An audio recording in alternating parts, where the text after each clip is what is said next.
Metal presence কৃষি সংবাদ সুজলা সুফলা।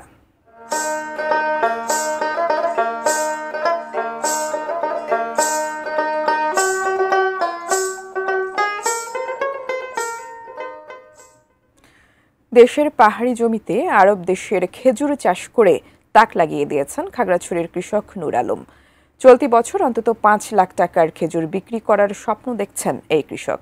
খাগড়াছড়ি প্রতিনিধি আবু দাউদের তথ্য ছবিতে ডেস্ক রিপোর্ট।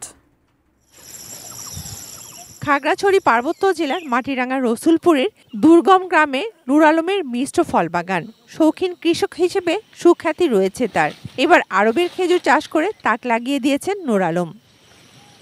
২০১৯ সালে ইংল্যান্ড থেকে ২৫টি চারা সংগ্রহ করে বাগানে লাগান। পরে আরও ৭৫টি চারা আনেন সৌদি আরব থেকে। সেই গাছ থেকে এখন থোকায় থোকায় ঝুলছে আরবের খেজুর। পাহাড়ি মাটিতে খেজুর চাষের সাফল্য দেখতে আসছেন অনেকেই। আমি এখান থেকে কাজ করি, তারপরে সংসার চলে। চমৎকার দৃষ্টিনন্দন একটা বাগান। তো আমি এবং আমার বন্ধুদের নিয়ে আমরা প্রায় সেই বাগানে আসি। গত বছর ২ লাখ টাকার খেজুর বিক্রি করেন নূর আলম। এবার অন্তত ৫ লাখ আয়ের আশা তার। টিস্যু কালচারের মাধ্যমে শাখা চারা বিক্রি করেও লাভের মুখ দেখেছেন তিনি। ২টা দফের চারার মধ্যে আমার ৭০টা গাছে এই বছর আলহামদুলিল্লাহ ফলন আসছে। আমাদের দেশের আবহাওয়াতে আমরা যেহেতু খেজুরটাকে শুকাতে পারবো না, সেই জন্য আমি বাড়ি এই কারণে চুজ করছি যাতে আমি সেটা কাঁচা অবস্থায় সেল করে দিতে পারি। এই সাফল্যে পাহাড়ের মরুভূমির ফল চাষের নতুন সম্ভাবনা দেখছে কৃষি দপ্তর।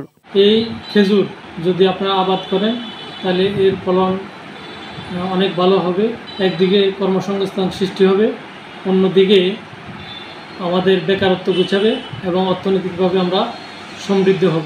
খেজুরের পাশাপাশি নূর আলমের বাগানে রয়েছে ড্রাগন, চায়না, কমলা সহ বিভিন্ন মিশ্র ফলের গাছ। Shakila Aziz, desk report, ATN news.